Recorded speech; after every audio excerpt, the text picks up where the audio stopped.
I am very excited to be here today to talk about nasal polyp management. But as most of you guys are in Seattle and Washington area, I was asked to give a little bit of kind of update on what's going on here on the Oregon side of things.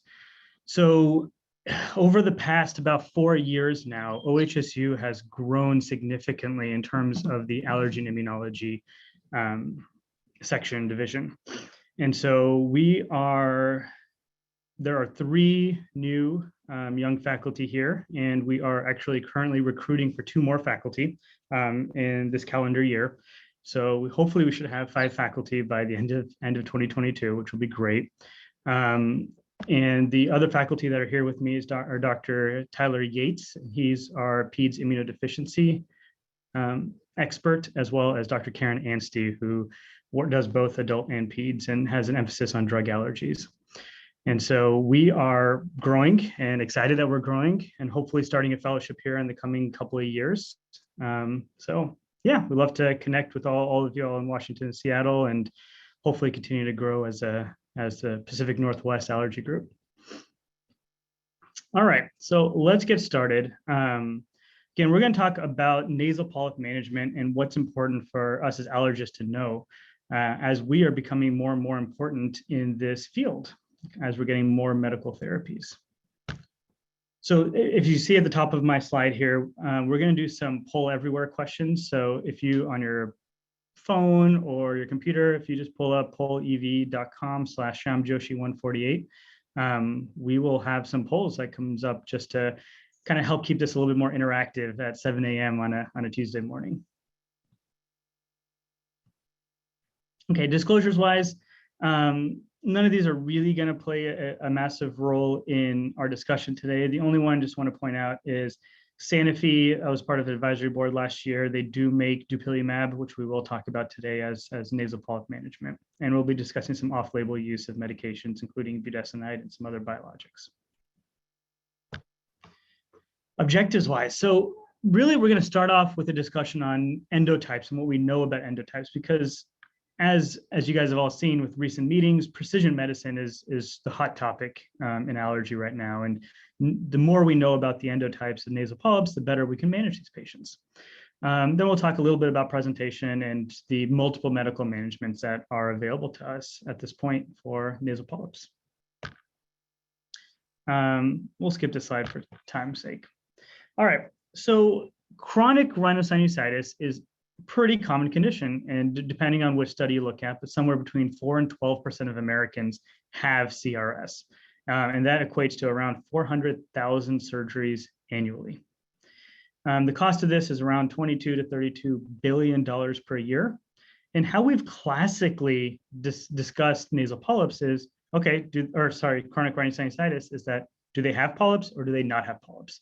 And it's around about a 20%, 80% split. So nasal polyps is less common than chronic rhinosinusitis without nasal polyps.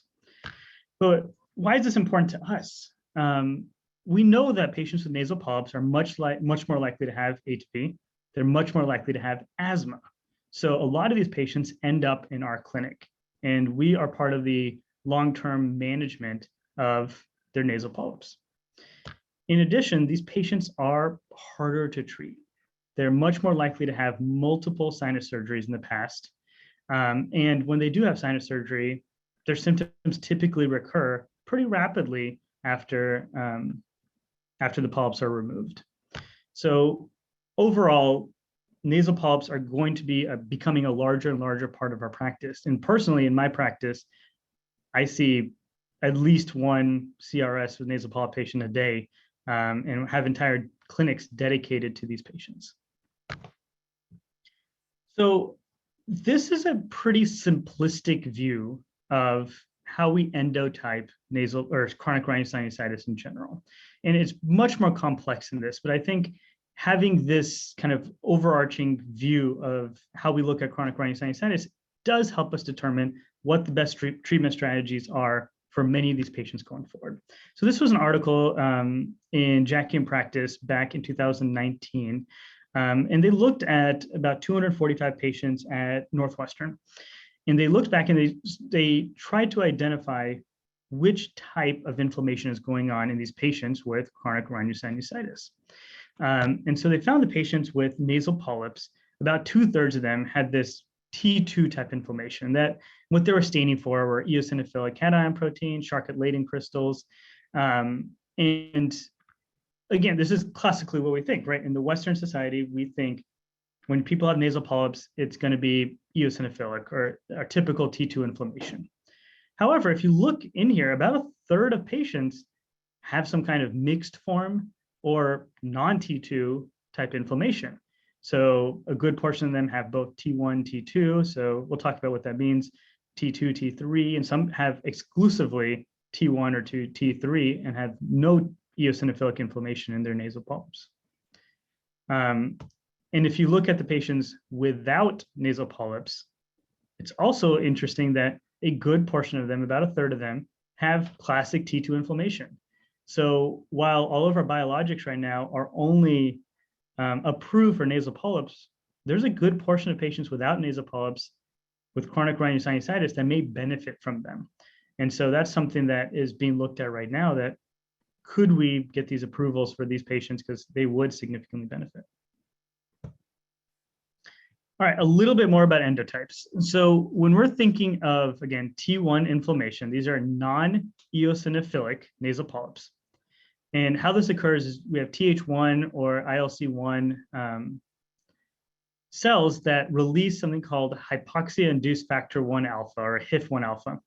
And this actually induces inflammasome expression on macrophages and leads to production of interferon gamma and eventual neutrophil activation and recruitment. And so you get these nasal polyps that are very neutrophil heavy and not eosinophilic heavy.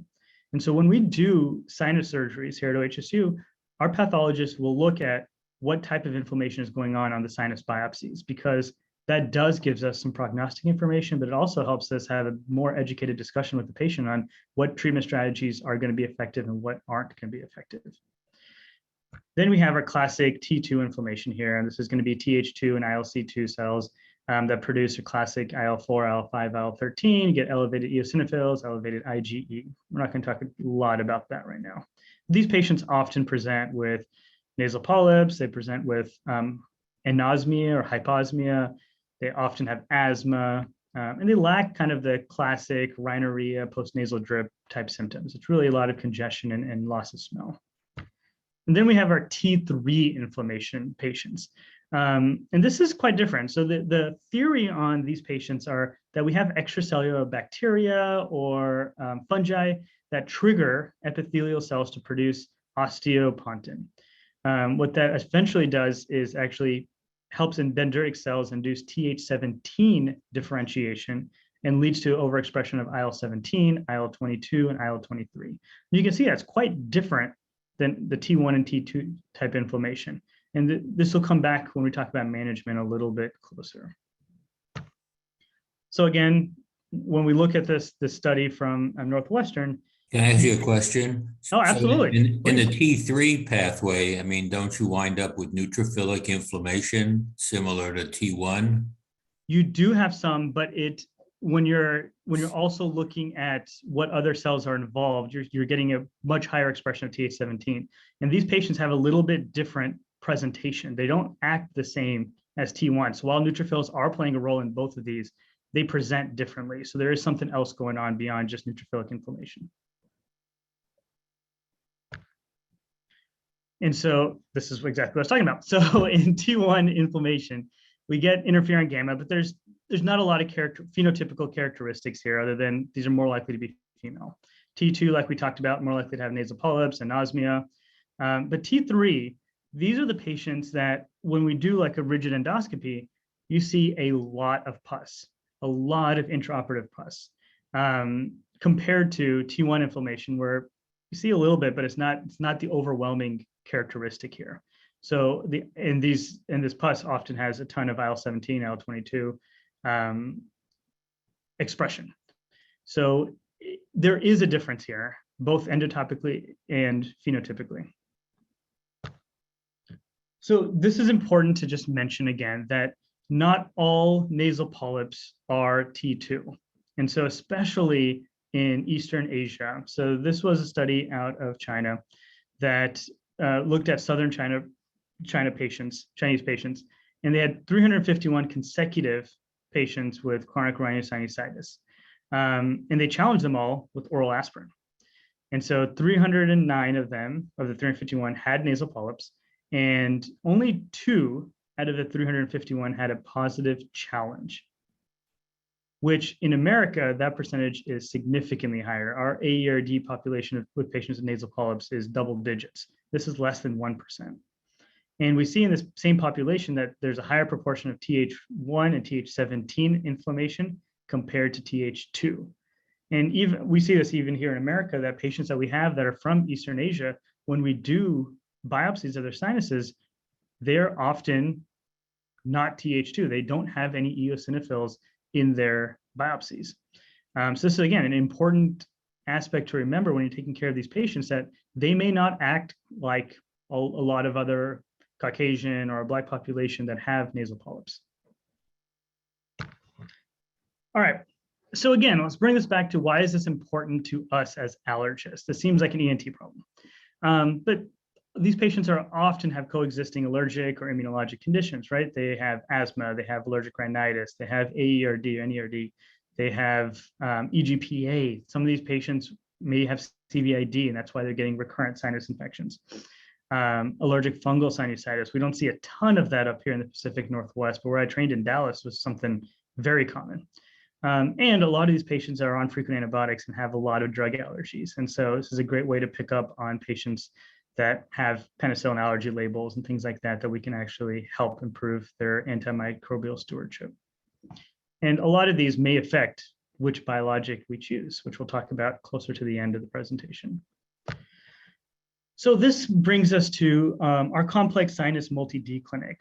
And so what we have set up here at OHSU is a combination between ENT and allergy for this multidisciplinary clinic, where we do it twice a month, and it is consistently packed of patients because of this collaboration has been working really well. And so there's some important guidelines here. So what's important to why we have both of these specialties involved? So first, the ENT can do a rigid endoscopy while we're there, so we can get guidance based on confirmatory nasal polyps instead of us just often doing an anterior nasal exam. I know there are allergists out there that do nasal endoscopies, and so that's fantastic. In this sense, it's much faster because they're able to do that while we're able to manage the medical side. We can often subtype these nasal polyp patients, just like we were talking about, based off of biopsy results. We can identification of coexisting allergic or upper and lower airway diseases. So oftentimes ENTs aren't trained to manage asthma. They're not trained to, some of them are trained to manage allergic rhinitis, not all of them are. And so we can provide a lot of benefit there to identify these patients, these other coexisting conditions. And then combining surgical and non-surgical therapies. While they are experts in the surgical world, we can often provide a lot of diagnostic and medical management options that they don't have as much training on. And so this has worked extremely well. And there are several of these multidisciplinary clinics around the country. And something I do anticipate us having more and more involvement with as we go forward.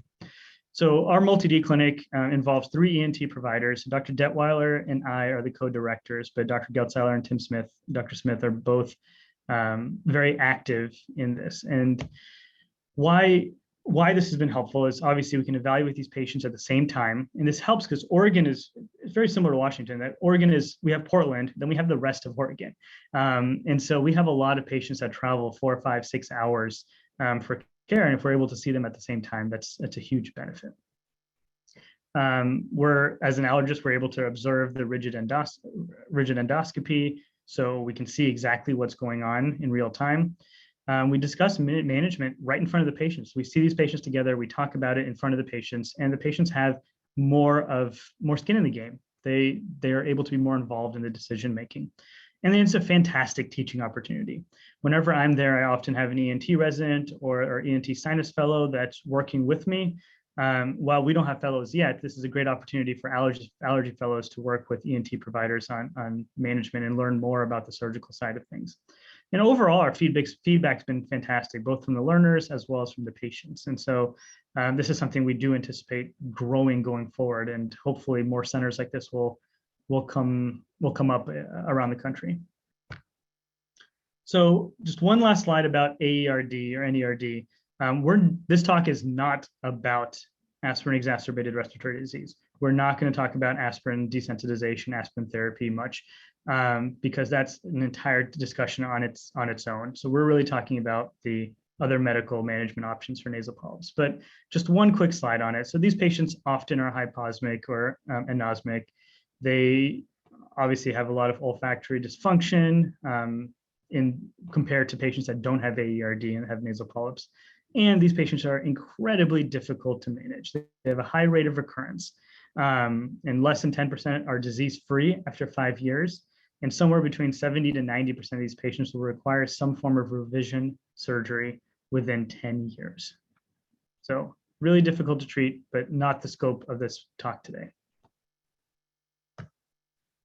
All right, so we have a lot of options here when we're talking about how do we manage these patients with nasal polyps. Obviously, surgery is a big option, aspirin desensitization if they have AERD. We have biologics now. We have allergen immunotherapy, which may or may not help. Some dietary changes, especially in AERD patients. There's some data there. Steroids, different topical steroids, injection steroids, oral steroids, leukotriene modifying agents. There are a lot of options here. And sometimes we don't know which one's going to be the best, but we're going to go through some data on which ones seem to be cost effective, low risk, and have some significant efficacy associated with it. So our mainstay is still corticosteroids, and topical intranasal steroids are often the first-line therapy, second-line therapy, and it should be tried in the vast majority of patients. And there's different ways to apply this, right? We can do our traditional nasal sprays. We can do an exhalation delivery system. There's large volume rinses, steroid drops, nasal nebulizers, which I've used intermittentely, and then obviously systemic steroids. And this image over here just shows different ways of applying drops. And so A is looking at kind of the head position, head back position, which probably the least effective here. And then you have the Mygand position, which is essentially we tell patients to hang their head off the edge of the bed, drops right into their right into their nose. You have the Mecca position, which is a C, where essentially their head's down on the ground or between their knees and applying it that way.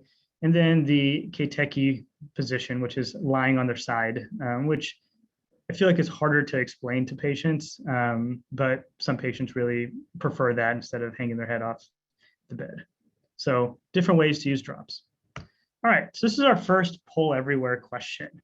So again, if you just go to that link at the very top there, pollev.com/ShyamJoshi148, we'll open this poll up. And so what is your preferred topical steroid option in patients with CRS?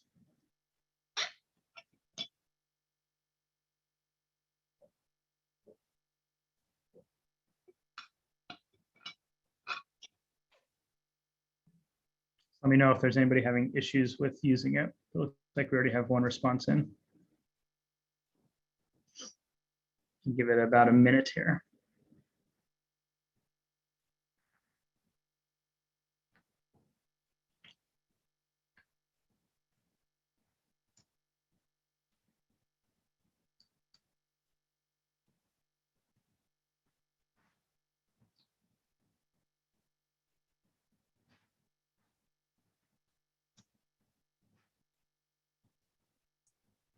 Are you getting many responses? Because I'm having trouble having the link open. Yeah, we've had 5 responses so far. All right. 6, 7, yeah, 8.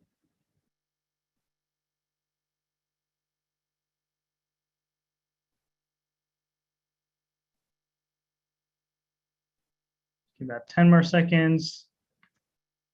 Any last people? Okay. So 70 or 67% use large volume rinses, intranasal steroid sprays. Some people use steroid drops. And I think that there isn't any clear right or wrong answer here, right? I think all of these are effective, and we'll talk about most of these in detail.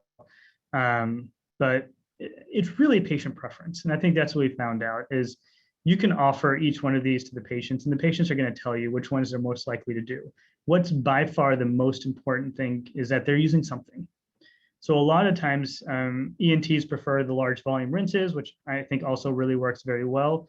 But when you ask these patients, a lot of patients just don't use it.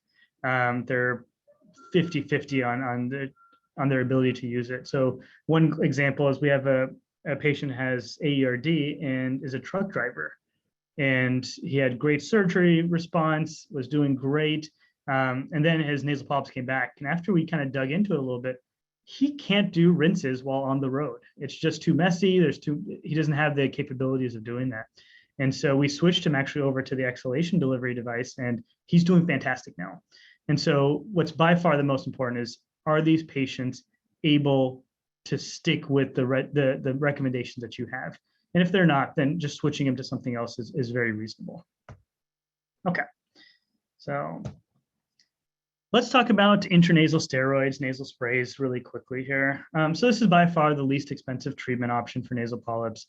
And there is good data on using mometasone twice daily. So this is twice the FDA recommended dose, 2 sprays each nostril twice a day, compared to a single day. So you look on this graph here, you see placebo is the black on the bottom, and the middle line is once a day, and then twice a day is up top. And this is looking at a change in the congestion obstruction score in patients with CRS, with nasal polyps. So there is evidence that if we're going to use nasal sprays, we should be using higher dose nasal sprays, so twice a day nasal sprays.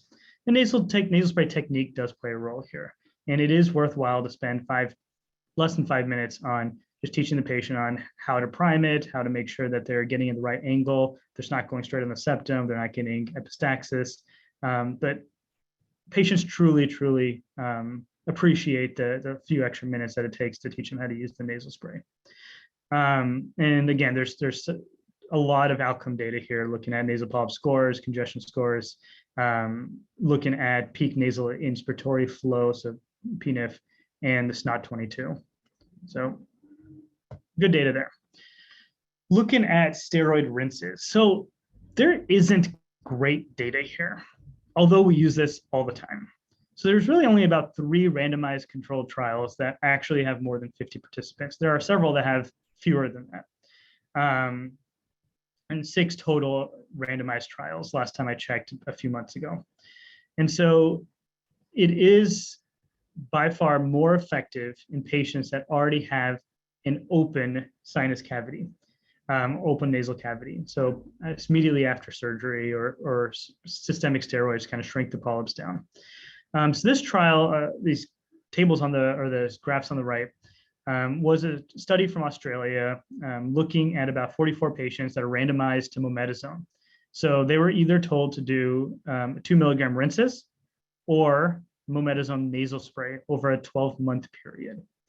And what they found is that there was a larger change in mucosal scores based on CT scans in the irrigation, so the large volume irrigation versus the nasal spray alone, and a improvement in the endoscopic score with the irrigation compared to the nasal spray. So some data suggesting that it may be better than nasal sprays. But again, if patients aren't going to use it because it's too messy or it's too uncomfortable for them, then the nasal spray is a very reasonable option. And in this study, they even looked at SNOT-22, and there wasn't a significant difference in SNOT-22 scores. So visually, it looks better if you're using the rinses, but the SNOT-22 didn't really improve. And again, there are other studies that have looked at budesonide rinses versus placebo or just saline rinses, and it has shown that the steroid rinses are better, both SNOT-22 and other scores. Other studies have looked at, should we use large volume rinses or small volume rinses? Large volume has consistently been more effective, most commonly used in around a 240 ml bottle. And several steroids have been viewed in studies, including fluticasone, budesonide, mometasone, betamethasone. We often use budesonide and mometasone, and that's more just our preference based on the available literature. Mometasone has very little systemic absorption.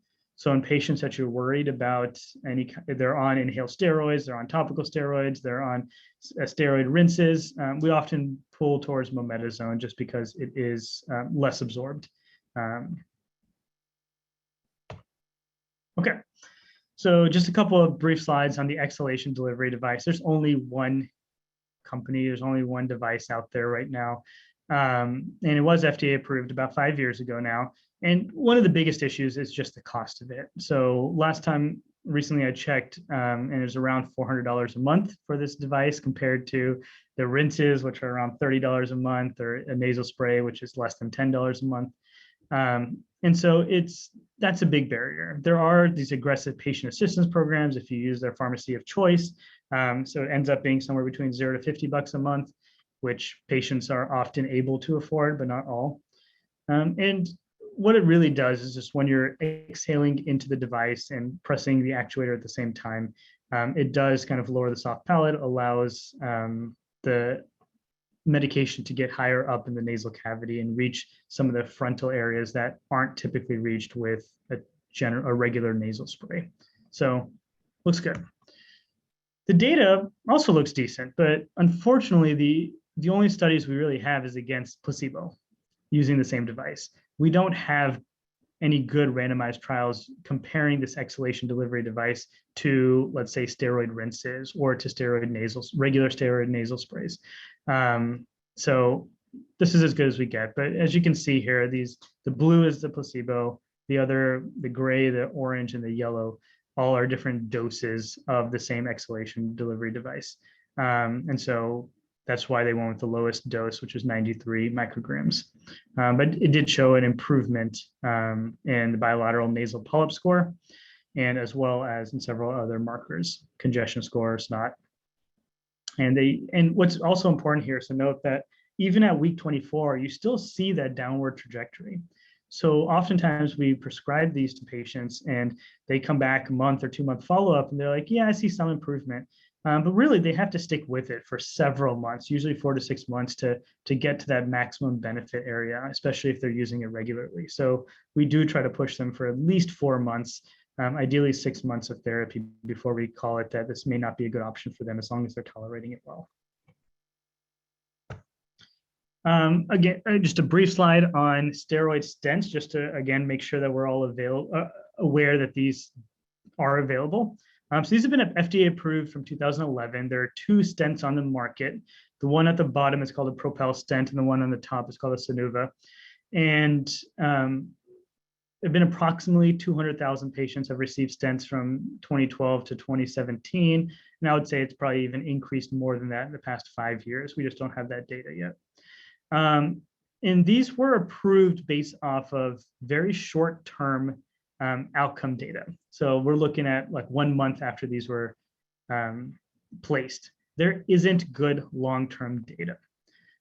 So we don't know if this changes outcomes a year after they're placed because they only last a short period of time. The bottom stent is a 1 month stent. It elutes mometasone and does improve scores over that first month. But what does it do long-term? Not real great data there. The one above, the Sinuva, is a 3 month stent. So it lasts a little bit longer. But again, what happens after you take it out? What's a month later, 6 months later looks like? So there's a lot of concern over cost effectiveness. And I'm not sure how often these are used by the ENT group up at UW or elsewhere in Washington. But I would say it's not terribly common here in the Portland area. We definitely have some providers that use it more often, but generally they're not used very frequently. And they both use mometasone. So it's the same medication, it's just the duration's a little bit different and how you deploy it in the nasal cavity is a little bit different. A question, you mentioned taking them out. I didn't think you had to take them out. I thought they resorbed. You don't. Sorry if I said that. No, they dissolve. They kind of self-absorb into the nasal cavity. Right. again, just a brief slide on leukotriene modifying drugs. This talk is not about AERD. So just to, again, be aware that there are leukotriene modifying drugs that can help in nasal polyps if they have AERD. And so both of these we use or all three of these we use very frequently.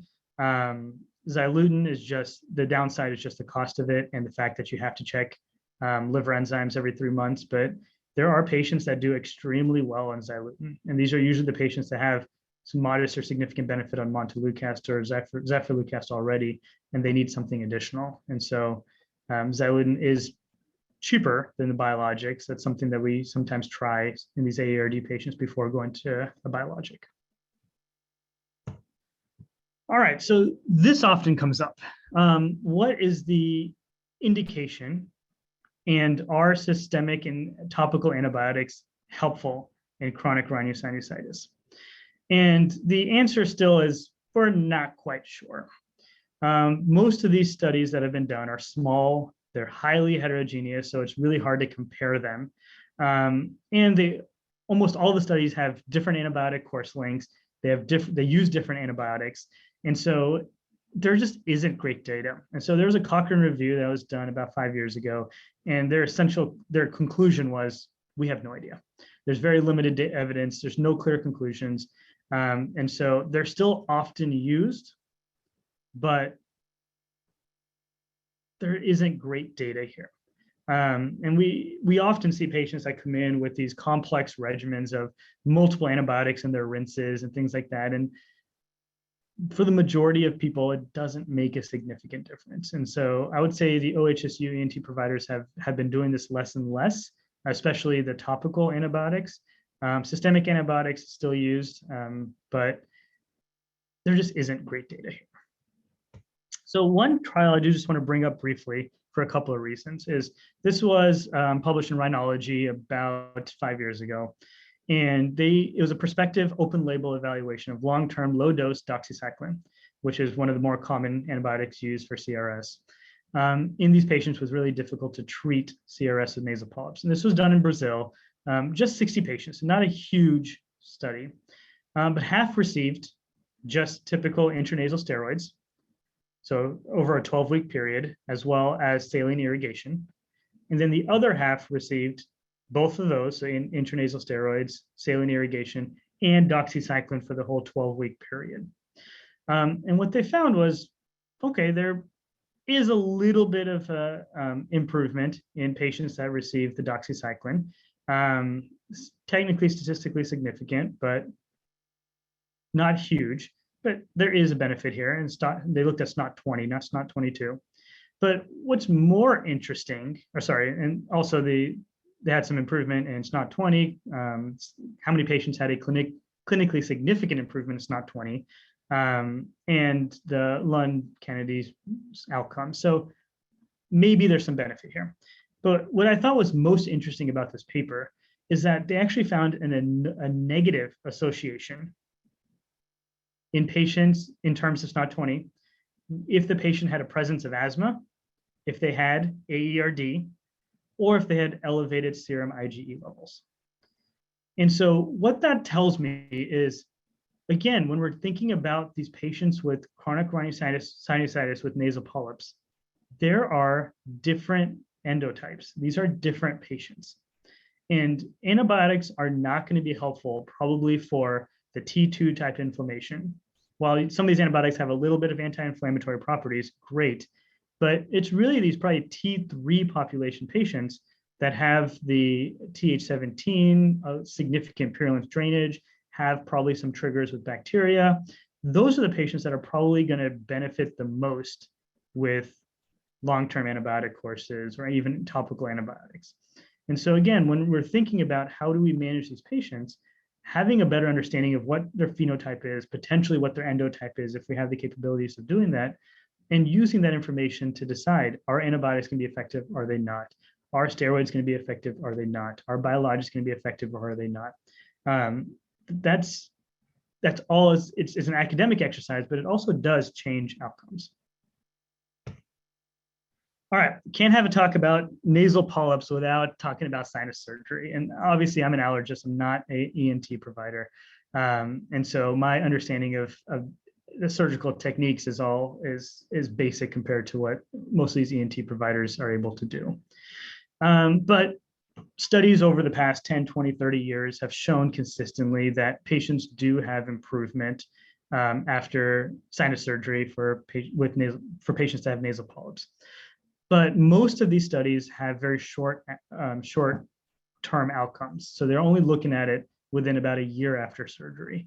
And you can see on this graph here that looking at baseline versus follow-up, this was comparing medical management versus endoscopic sinus surgery, and patients immediately soon after surgery do get this huge improvement. So a 0 on this scale is great.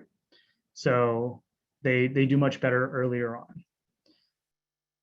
There isn't great data on which patients do better. Do patients with nasal polyps or without nasal polyps, do they do better with surgery? We don't know. And several studies have shown that patients that have smaller polyps generally have better outcomes with surgery, that have higher baseline SNOT-22 scores have a bigger improvement. And patients that have asthma prevalence actually do really well with surgery. So a little bit of mixed data here, but in general, sinus surgery should be part of any type of chronic rhinosinusitis with nasal polyp management. So this is an important reason why, if these patients are coming to us because of asthma or because of AERD, that we do work very closely with our ENT colleagues, because this is part of the management plan.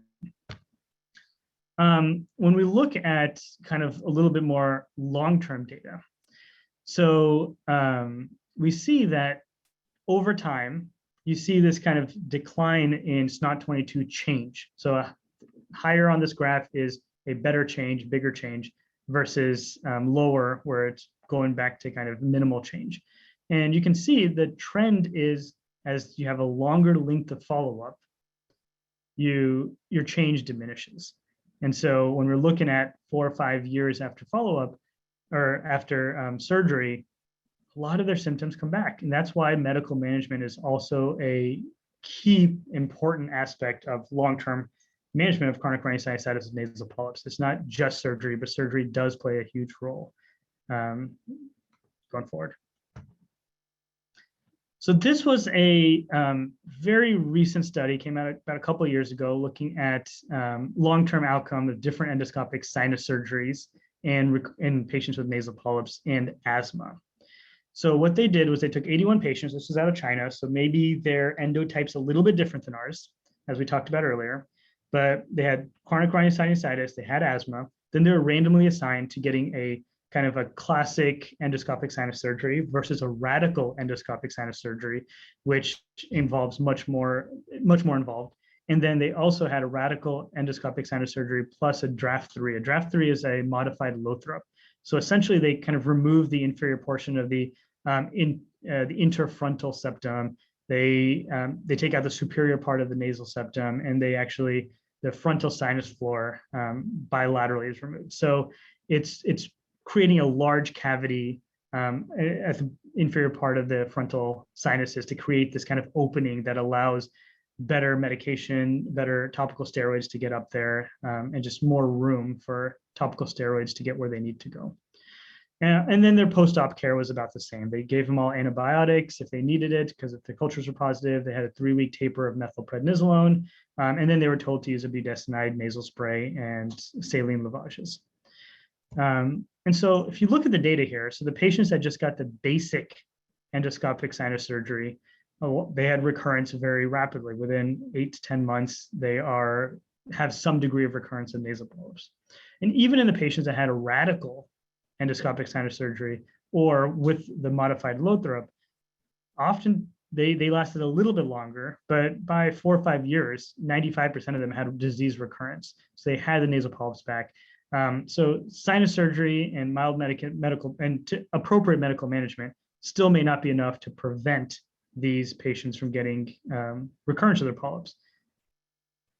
And if you look at the percentage of eosinophils on the sinus biopsy, the higher the tissue eosinophils, the lower the time to recurrence. So these patients are much more likely to have nasal polyp recurrence quicker if they're more eosinophilic. But looking at this data a little bit further, it's still the radical endoscopic sinus surgery did improve revision surgery rates. So at the 5-year follow-up, 16% of those that had the radical sinus surgery, endoscopic sinus surgery needed revision versus 45% of those that just had kind of the basic endoscopic sinus surgery. So yes, their recurrence does come back, but it does take longer until they need surgery again. So again, our group here very often does more of a thorough endoscopic sinus surgery and often uses the modified lothrop as part of their treatment plan. And this just came out a couple of months ago. And so this was comparing endoscopic sinus surgery with medical therapy versus medical therapy alone for chronic rhinosinusitis with nasal polyps. And this was a large multi-center randomized controlled trial, which is the first of its kind, in multiple tertiary centers, secondary centers in the Netherlands. And so they randomized these patients 1-to-1, and they gave them kind of free reign of, hey, whatever kind of endoscopic sinus surgery you want to do, go for it. And then their medical therapies included nasal corticosteroids, nasal rinses, systemic corticosteroids when needed, and systemic antibiotics when needed. This did not include biologics. And I think that's important because that's a huge part of nasal polyp management now. And what they looked at was really quality of life scores at the 12-month mark. And you can see here that at the 3-month mark, their SNOT-22 improved more with the surgery group, so the pink bar. But at 12 months, there really wasn't much of a difference. So what they said that the SNOT-22 was slightly better at 4.9, but that's not even considered clinically significant. You have to have a difference of 9 points for it to be a clinically important difference. So it wasn't really a difference 12 months, whether you got surgery or whether you had an aggressive medical therapy. And looking at the data a little bit closer here. So when you're looking at SNOT-22, again, the patients that had a very low SNOT-22, so 0 to less than 20, there was a higher proportion in the patients that had surgery at 12 months, but the rest of it looked about the same. So it wasn't a huge difference overall. And then looking at their polyp size, the patients that had surgery obviously had a smaller polyp size, but that didn't translate to SNOT-22, which is the most important. We want to know how these patients are feeling. The authors concluded in this study that endoscopic sinus surgery plus medical therapy is more efficacious than medical therapy alone in patients with CRS with nasal polyps, although the minimal clinically important difference is not met. So I would kind of argue that there wasn't any difference. And medical therapy had the same symptom scores, but even though the polyps were a little bit larger. And part of this is probably because this was a clinical trial. When you ask patients to do medical therapy, it's hard. These patients are often not able to do it twice a day or 3 times a day, however many times we want to. They're on multiple medications, nasal steroids, multiple forms of nasal steroids, leukotriene modifying agonists. They're on systemic steroids. They're on a lot of different therapies that makes it hard to be compliant with. And so there are times that patients that are just not able to keep up with the medical therapy and end up choosing to do surgery because they do get similar improvements, but not have to keep up with it as much or as strictly as they do if they're going with medical management alone. So the real world data is going to be different than these clinical trials show. All right, we're going to spend the last 5 or 8 minutes on biologics. And so we do have 3 biologics that are available for nasal polyps now. So we have dupilumab, omalizumab, and mepolizumab. But some of these other biologics have shown some efficacy. Benralizumab, tezepelumab, and reslizumab have shown some efficacy and have ongoing trials going on right now. So I want to bring this up. So this is the Medicaid for Apple Health for the state of Washington, the criteria needed to get dupilumab approved for sinus surgery. And so there are some interesting guidelines here. So obviously you have to have nasal polyps, you have to have a history of persistent symptoms for 2 months of using intranasal corticosteroids. So all this is important to document whenever you're thinking about getting these biologics approved. They can't be used in combination with other biologics, and has to be prescribed by ENT or an allergy specialist. And these patients have to be 18 and older. And interestingly, they will only approve it for 6 months. And we've seen this trend kind of nationally for all of our biologics, whether it's for asthma, nasal polyps, eczema, that instead of approving for 12 months, they're approving for 6 months. And what that's helping with is for insurance companies is to make us do more and more paperwork. And being part of the advocacy council for the Quad AI and for the college, we are looking at this is why are they, some of these biologics, some of these insurance companies are going down to as little as 3 months. And so we have to reapply every 3 months. And it's advantageous for the insurance companies because oftentimes people give up. But that's something that's being looked at. But for Medicaid in Washington, they're saying 6 months.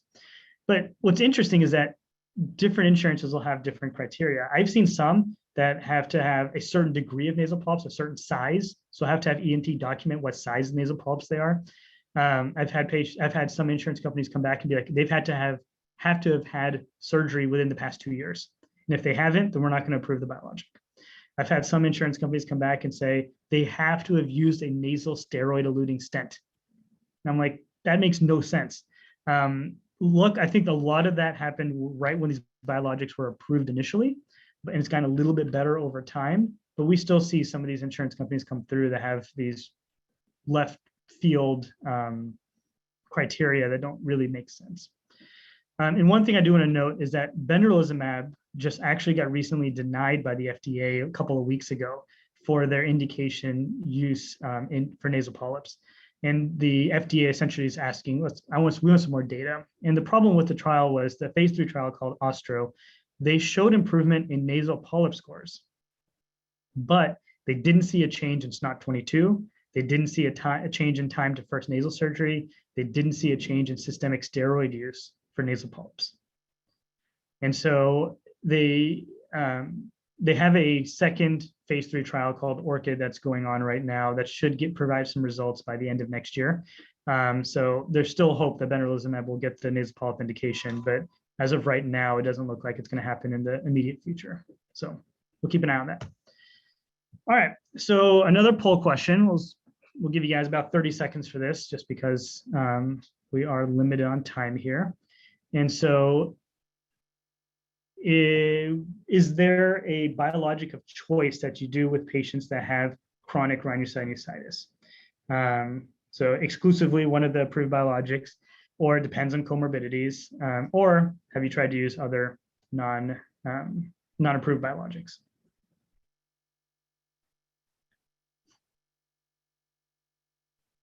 Okay.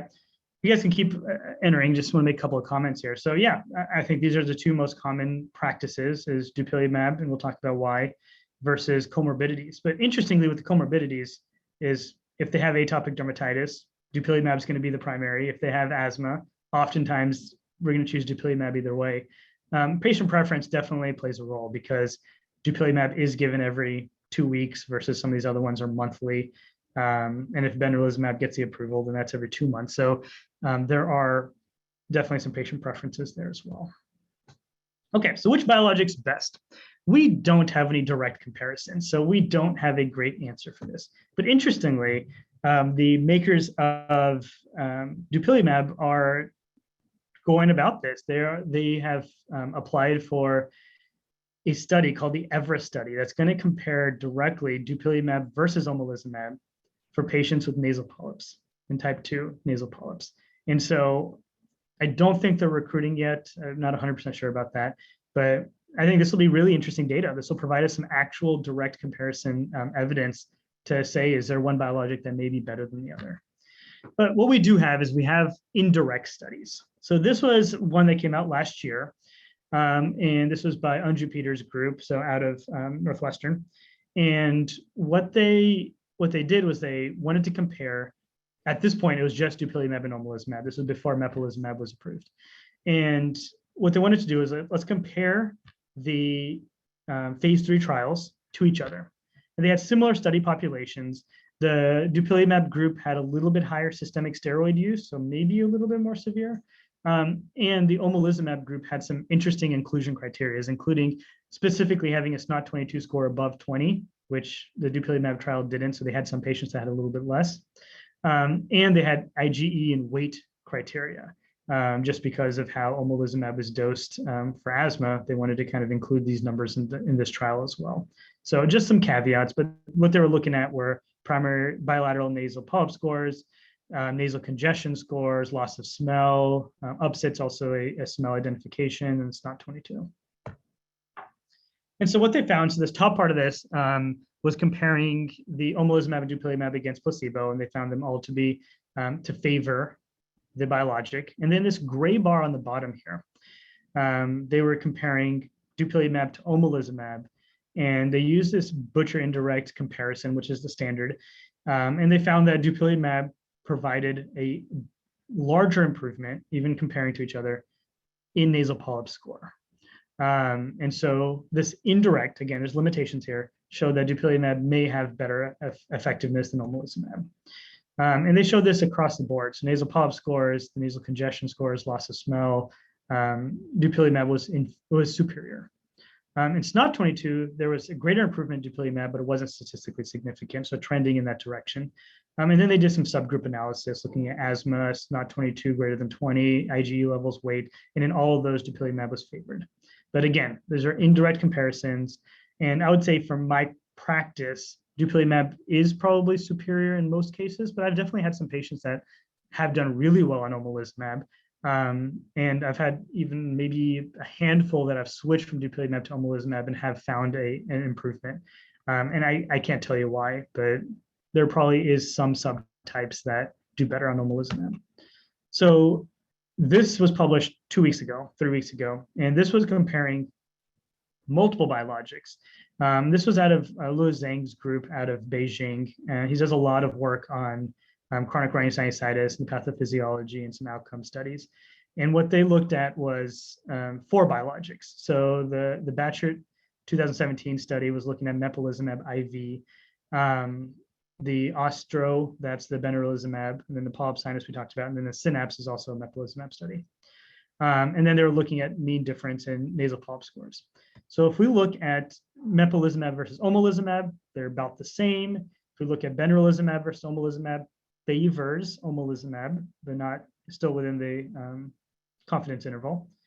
And then if we look at dupilumab versus all of them, they've shown that dupilumab appears to be superior to omalizumab, which is the exact same study we just talked, or criteria that we talked about earlier. But also they compared dupilumab to mepolizumab and benralizumab and found it to also be superior in terms of nasal polyp scores. But again, this is looking at indirect studies. These aren't the same population. We can't take this as the end all, but still important and interesting to look at. But the biggest issue with biologics is the cost. And so we know the cost effectiveness data for asthma is it's not cost effective in that it's about $391,000 per quality adjusted life year, which most of the time the willingness to pay is around 50 to 100,000 per quality, and this is 3 times that. So not great. And we also know that aspirin desensitization for NERD patients is extremely cost effective at around $6,700 per quality adjusted life year. So is this the same for nasal polyps? We don't have a ton of data here. This is by far the best trial we have, and this was looking at, or not trial, this was best study we have, was looking at dupilumab cost effectiveness in NERD patients. And so this came out last year in IFAR, and what they did is they used a Markov model for NERD patients based off of previous studies. So this is only as good as the previous studies were on the phase 3 trials, really. And they did a 10-year time horizon of a hypothetical cohort of 1,000 patients around 45 years of age. And their decision tree was based off, again, previous surgeries, the probability of rate of revision surgery, rate of asthma exacerbation, and the likelihood of discontinuation of therapy. And they said their willingness to pay was around $150,000. And so what this data essentially shows is that if you look at standard medical therapy plus surgery, you get quality, you get kind of your baseline quality adjusted life years of around 4.62, which is good. And then if you add aspirin desensitization onto this, you actually improve your quality adjusted life years with a decrease in cost because your revision rate, a probability of surgery decreases. So aspirin desensitization is more effective here. Then if they looked at, okay, let's do aspirin desensitization, aspirin therapy, and if that doesn't work, we'll do salvage dupilumab. You improve your qualities a little bit, but obviously the incremental cost increases significantly. But it's with their willingness to pay of $150,000, this still actually fits in that criteria. It's $121,000 for every additional adjusted quality of life adjusted years. And then if you just give upfront dupilumab, it's not cost effective at all, even though their qualities continue to improve. So good study. We need more of these, especially in these patients that don't have NERD, so just our typical nasal polyp patients. And then this, I just want to highlight this paper really quickly. This just came out a couple of weeks ago that was kind of a commentary on biologics and endoscopic sinus surgery for nasal polyps, looking at the economic perspective of it. It doesn't provide any new information, but I think it's a great review when you're struggling. Should I put this person on biologics? Is the cost going to be worth it or not? This is a great article to read up on. And then one last slide that I want to talk about is when we think about biologics and cost effectiveness, we're getting more real world data, which is great, but there are studies. There was the phase 3 trial, the Sinus 52 for dupilumab, but also kind of real world data suggesting that for these nasal polyp patients, we may not need to stick with Q2 weeks, and that we could decrease the frequency to Q4 weeks, Q6 weeks, and that their outcome actually stays the same. So in this study on the left here, this is again out of the Netherlands, and they took 131 patients, and at 98 of them at week 24, they switched them to every 4 weeks, and they did just fine. And so spacing out the injections may be a cost-effective way to use these biologics long-term. And so I've already started doing this with several of my patients that have been on it for at least 6 months and doing really well. We'll try every 4 weeks. And so far, the patients have done really well and haven't had a real significant change in their symptoms. So this may improve cost of efficacy if we're able to do this.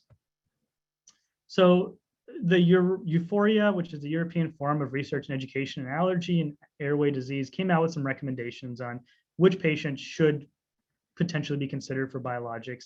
It's very basic, but just essentially if they have T2 inflammation, they've had multiple courses of steroids, they may have a significant impairment in quality of life, loss of smell. It's expert opinion, but it's a starting place.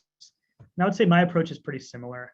I generally, because I work really close with the ENT, I know what quality sinus surgery they've had, how many sinus surgeries. Is there surgical improvement that could still be made, maybe using a modified lothrop?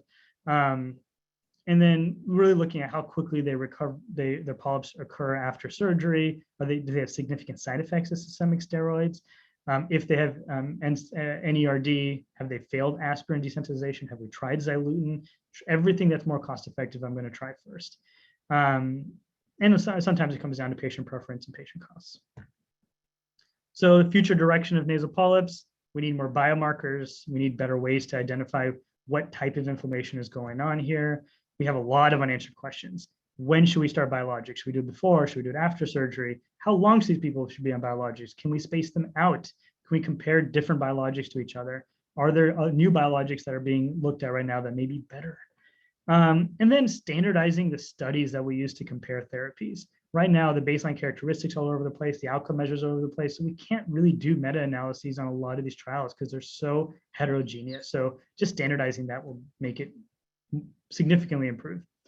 And then biologics currently under investigation. So there are a lot here. We've talked about benralizumab, tezepelumab, but there are other IL-33s, other IL-4 alpha like dupilumab that are being looked at. So there's a lot here that is exciting, really exciting that we're going to have a lot of options going forward.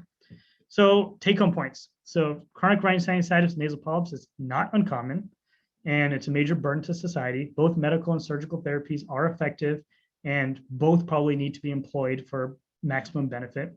A multidisciplinary approach with ENT really can improve patient experiences and likely improve outcomes. We're going to be publishing some outcome data of these patients in the coming 6 months or so. And so, but overall, these patients have done really well. And then biologic therapies will play an increasing prominent role. And so just understanding the cost effectiveness, getting the right patients are going to be super important. I was told to include the word of the day, which is Nike, which is very appropriate being from the Portland area and Beaverton and close to Nike's campus. And I know I took the whole time and I really apologize. There's just so much great information I wanted to talk about, but I can stick around for a little bit if anybody has any questions. And just want to thank you all for having me again and look forward to continuing collaborating with OHSU and UW, Seattle Children's going forward. And yeah, look forward to seeing you guys at the Northwest Allergy Forum and future meetings. Thank you. Thank you. That was a brilliant talk. You had a big audience, almost 50 people. Thank you for introducing yourself to the rest of us. I mean, we have people all over. I often don't know where they are, but most of them are up here in Seattle. And just happy to know we've got great new colleagues down in Portland that we can refer to when people live close to the border. We're kind of out of time, but if anybody's got really a pressing question, go for it.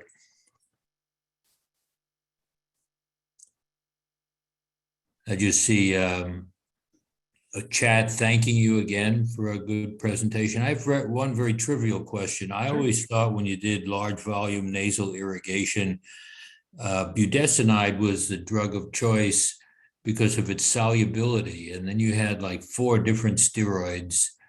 Are they all aqueously soluble? They are enough. They're soluble enough that they do work.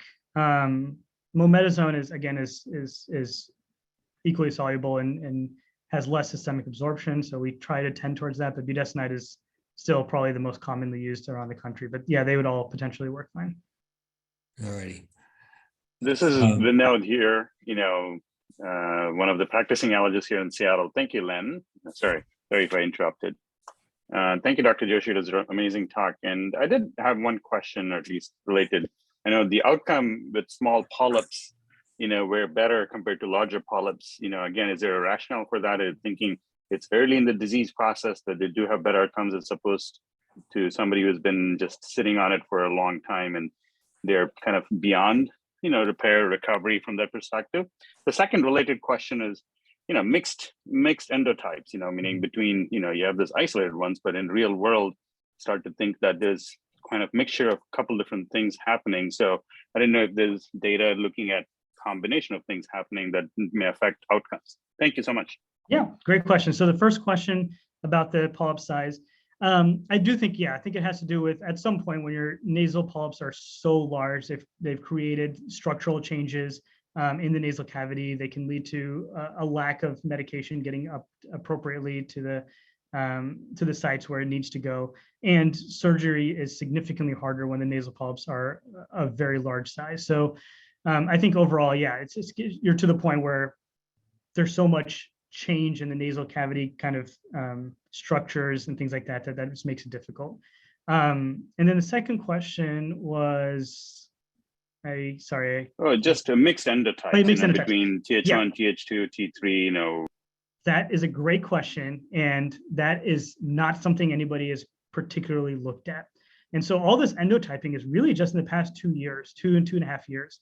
And so there is a lot that is unknown about how to manage these patients with mixed endotypes. I think you're absolutely correct that probably more patients have some form of a mixed endotype than a single endotype. And we see this all the time when we have patients that have partial response to dupilumab on nasal polyps. And it's like, well, if they're pure to T2, they should have better improvement. And they don't all get magically 100% better. A lot of them do feel a lot better, especially our AERD patients, but not all of them do. And you have to wonder, okay, they probably have some T1, T3 inflammation going on there.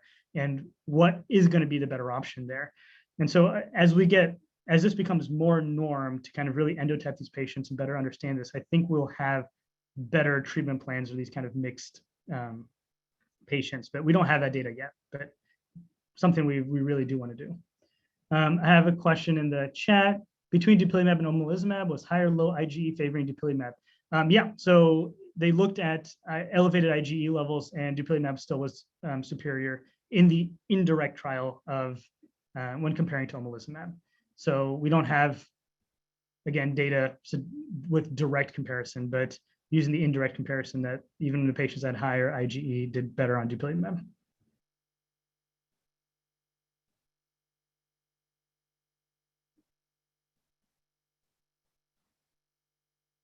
Okay, well, thank you all for your participation today. I really appreciate it. And yeah, look forward to hopefully meeting more of you in the near future.